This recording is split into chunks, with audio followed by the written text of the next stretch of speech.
বিএনপির ভারপ্রাপ্ত চেয়ারম্যান তারেক রহমান ঘোষিত রাষ্ট্র মেরামতের ৩১ দফা কর্মসূচি বাস্তবায়নের আহ্বান ও আগামী জাতীয় সংসদ নির্বাচনে ধানের শীষে ভোট দেওয়ার অনুরোধ জানিয়েছে শেরপুর নারীদের অংশগ্রহণে এক উঠান বৈঠকে অনুষ্ঠিত হয়েছে।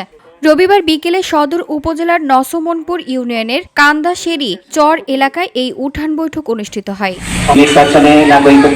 অনুষ্ঠানে প্রধান অতিথি হিসেবে উপস্থিত ছিলেন শেরপুর জেলা বিএনপির যুগ্ম আহ্বায়ক, জেলা যুবদলের সভাপতি ও ধানের শীষের মনোনয়ন প্রত্যাশী মোহাম্মদ শফিকুল ইসলাম মাসুদ। বক্তব্যে তিনি বলেন, বিগত ১৭ বছর জনগণের ভোটাধিকার ছিল না। আওয়ামী লীগ সরকার দিনের ভোট রাতে নিয়েছে, মানুষকে ভোট দেওয়ার সুযোগ দেয়নি।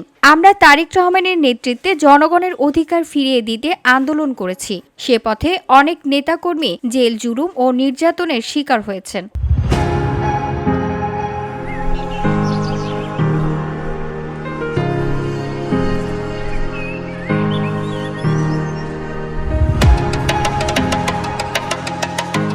তিনি আরও বলেন, ৫ আগস্ট আওয়ামী লীগ সরকার পালিয়ে গেছে। বর্তমানে যে সরকার রয়েছে তা জনগণের ভোটে নির্বাচিত নয়।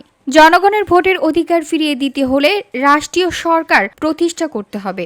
একটি মহল আগামী নির্বাচন বানচালের ষড়যন্ত্র করছে, কিন্তু জনগণ তা সফল হতে দেবে না। ইতিমধ্যেই এই নির্বাচন যেন না হয়, বিভিন্ন রকম ষড়যন্ত্র কুচক্রী মহল শুরু করে দিয়েছে। দেশি বিদেশি এবং আন্তর্জাতিক ষড়যন্ত্রের মাধ্যমে এই নির্বাচন বানচাল করার জন্য বিভিন্ন চক্রান্ত শুরু হয়ে গিয়েছে।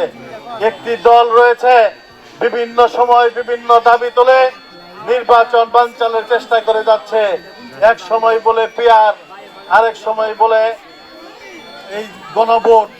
আমরা গণভোটের বাইরে নাই, আমরাও দাবি তুলেছি এই বাংলাদেশের লক্ষ লক্ষ কোটি কোটি টাকা অযথাই খরচ করুক। আমরা চাই না, আমরা চাই জনগণের অধিকার প্রতিষ্ঠা করার জন্য। এ সময় আরও উপস্থিত ছিলেন শেরপুর জেলা বিএনপির যুগ্ম আহ্বায়ক কামরুল হাসান, সদস্য আমিনুল ইসলাম শিপন, চেয়ারম্যান, সাবেক যুগ্ম সাধারণ সম্পাদক ও সদর উপজেলা বিএনপির সাবেক সদস্য সচিব ফরহাদ হোসেন ও অঙ্গ সহযোগী সংগঠনের নেতৃবৃন্দ এবং স্থায়ী গণ্যমান্য ব্যক্তিবর্গ। VOD Bangla news desk.